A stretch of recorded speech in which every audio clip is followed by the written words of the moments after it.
Hi friends, కండబలం బుద్ధిబలం ఈ కథ మీకోసం.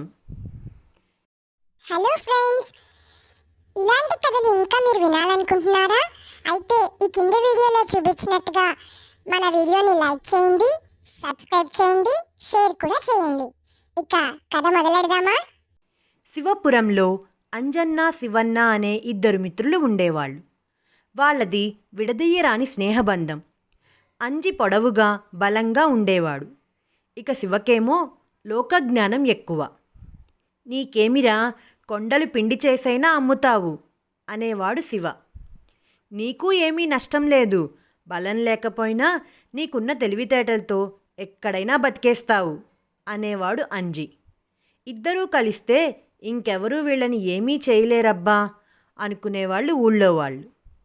శివపురంలో దసరా పండుగ బాగా జరుపుకుంటారు. పండగకు అవసరమయ్యే సామాన్లు తెచ్చి అమ్మితే ఈ సమయంలో బాగా లాభాలు వస్తాయి. అందుకని ఇంకో 4 రోజుల్లో దసరా పండుగ రానున్నదనగా అంజి, శివ ఇద్దరూ చేతికందిన మొత్తాలు పట్టుకొని పొరుగుర్లో జరిగే సంతకు బయలుదేరారు. ఆ రోజుల్లో ఇప్పటిలాగా తారు రోడ్లు అవి లేవు. పొరుగురు వెళ్ళాలంటే ఊరికే కాదు, అడవి మార్గంలో నుంచి వెళ్ళాలి. దారి దోపిడీ దొంగలు, క్రూర మృగాల బెడద బాగా ఉంది. అయితే వీళ్ళిద్దరికీ అవి సమస్యలు అనిపించలేదు. కండబలం బుద్ధిబలం రెండూ ఉన్నవాళ్ళాయే. అట్లా అడవిలోంచి పోతూ ఉంటే వాళ్ళ వెనకాల ఏదో అలికిడి అయ్యింది. వాళ్ళని ఎవరో అనుసరిస్తున్నారు. ఎవరై ఉంటారు అని ఆలోచించిన శివకి వాళ్ళు దొంగలే అని నిశ్చయంగా అనిపించింది. దొంగలు చాలామందే ఉన్నట్లున్నారు. వాళ్లతో పోరాటం చేస్తే కూడా పెద్ద ప్రయోజనం ఉండకపోవచ్చు. శివకి వెంటనే ఒక ఉపాయం వచ్చింది.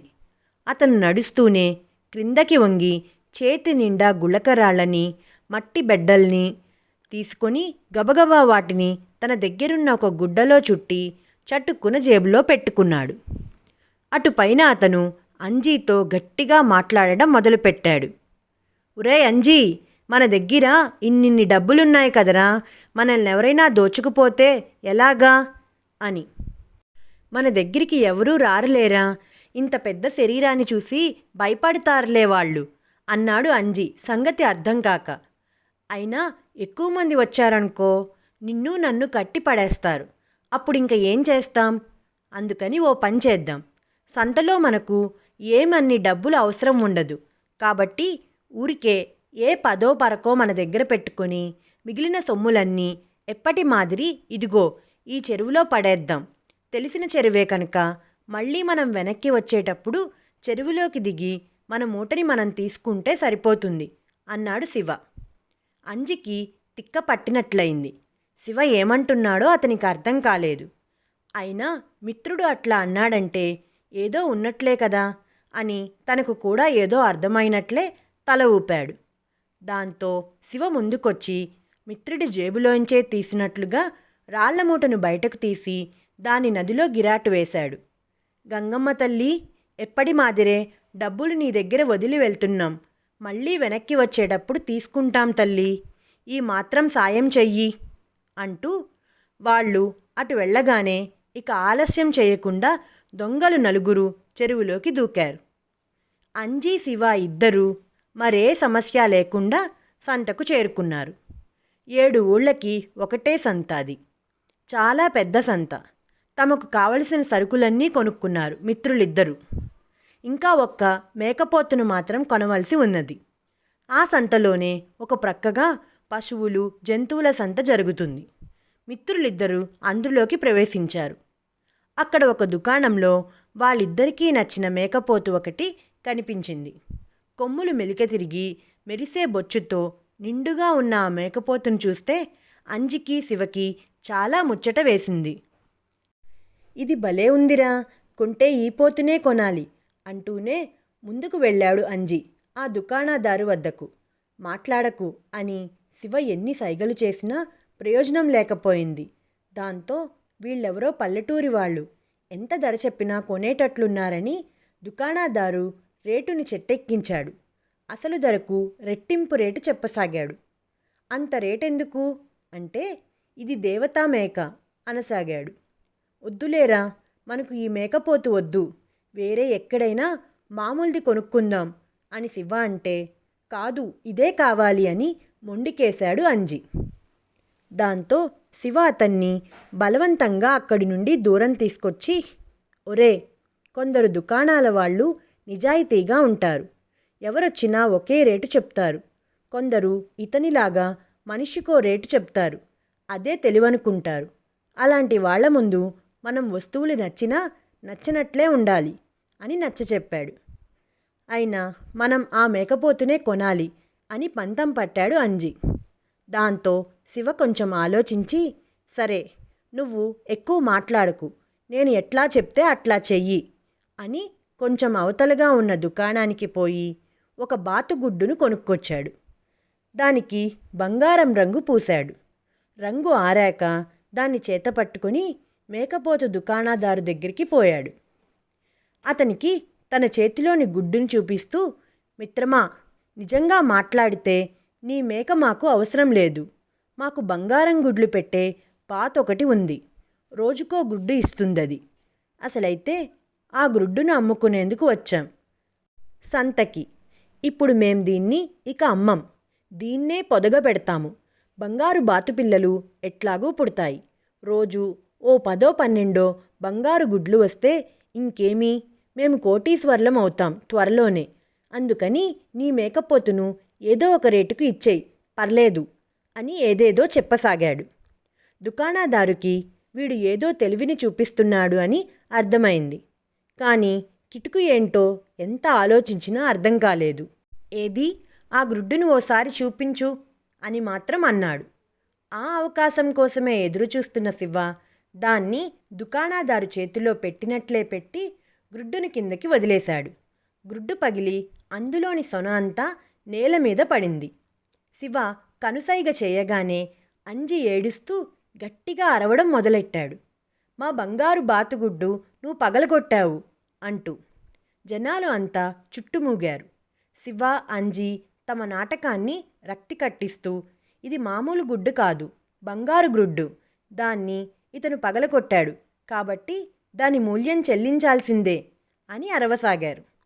చివరికి అందరి జోక్యంతోటి దుకాణదారు తన మేకపోతును సగం ధరకే వాళ్ల పరం చేసి నోరు మూసుకుని ఇంటికి పోవలసి వచ్చింది. మిత్రులిద్దరూ విజయగర్వంతో మేకపోతును సామాన్లను తీసుకుని వెనక్కి బయలుదేరారు. ఇక అడవిలో దొంగలు చెరువు మొత్తం గాలించి చివరికి ఆ మూటని పట్టుకున్నారు. అయితే దాన్ని తెరిచి చూస్తే అందులో ఒట్టి గులకరాళ్ళున్నాయి. దాంతో వాళ్ళంతా మండిపడ్డారు. ఆ ఇద్దరూ ఎక్కడికి పోలేరు, ఇటే తిరిగి వస్తారు. అప్పుడు వాళ్ళ దగ్గర ఉన్న సొమ్ము సామాగ్రి మొత్తం మనం సొంతం చేసుకుంటాం అని ప్రతిజ్ఞలు చేశారు. కులాసాగా మేకపోతుతో పాటు వెనక్కి తిరిగి వస్తున్న శివని, అంజిని వాళ్ళు చూడనైతే చూశారు. కానీ అంజి కండల్ని చూసి వాళ్ళ మీదకి దూకేందుకు కొంచెం జంకారు. అప్పుడు వాళ్లలో ఒకడు, అన్నా, వీళ్ళేదో తెలివైన వాళ్ళనుకుంటున్నారు, వీళ్ళని తెలివితోటే మోసం చేస్తాం, ఆగండి అని తన ఆలోచన చెప్పాడు. అందరూ సరే సరే అన్నారు. అట్లా మిగిలిన వాళ్ళంతా పొదలమాట నుండి పొంచి చూస్తుండగా ఒక దొంగ మటుకు ముందుకు వచ్చి శివ వాళ్లతో పాటు నడుస్తూ, ఎక్కడ దొరికిందయ్యా మీకు ఈ పంది అని అడిగాడు. శివకు దొంగల పథకం చటుక్కున అర్థమైంది. వెంటనే అతను సమయస్ఫూర్తితో, ఏంటి ఈ విడ్డూరం, ఇది నీకు పందిలా కనబడుతుందా? నిజానికి వీడొక దొంగ, దారిలో మమ్మల్ని చంపేందుకు ప్రయత్నించాడు. వాడిని చంపటం మాకు ఓ లెక్క కాదు, కానీ ఎట్లాగైనా బంధించి మచ్చిక చేసుకొని వాడి చేత ఊడిగం చేయించుకోవాలని మా ఆలోచన. అందుకే ఇదిగో ఇట్లా మార్చి వెంట తీసుకెళ్తున్నాం. అయినా మీరు పెంచుకుంటామంటే దాందేముంది, వీడిని మీకు ఇచ్చేస్తాము అన్నాడు. దొంగ బిత్తరపోయాడు. అయినా తేరుకొని నవ్వుముఖంతో, బాగుందే, మీరు చూస్తే మంచి వీరయోధుల్లానే ఉన్నారే, దొంగల్ని కూడా మచ్చిక చేసుకుంటారా మీరు అన్నాడు. ఓ, నిజానికి జంతువుల్ని మచ్చిక చేసుకోవటం కంటే దొంగల్ని మచ్చిక చేసుకోవటమే చాలా తేలిక. మా గురువుగారు మాకో ఛాలెంజ్ పెట్టారు.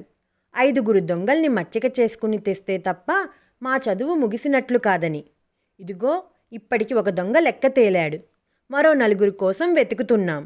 ఆ కనబడే పొదల్లో అలికిడి అవుతున్నది చూసావా?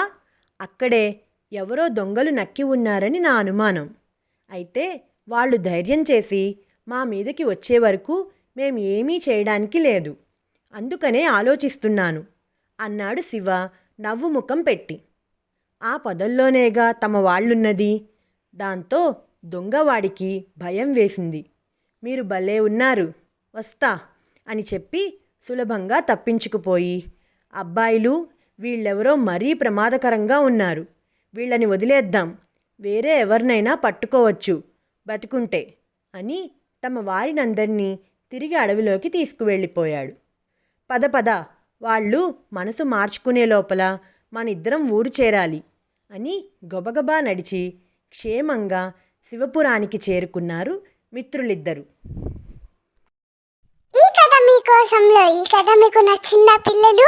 నచ్చినట్టయితే లైక్ చేయండి, షేర్ చేయండి, కామెంట్ చేయండి, ఇంకా సబ్స్క్రైబ్ కూడా చేసుకోండి. గంట కొట్టని వాళ్ళు కూడా గంట కూడా కొట్టండి.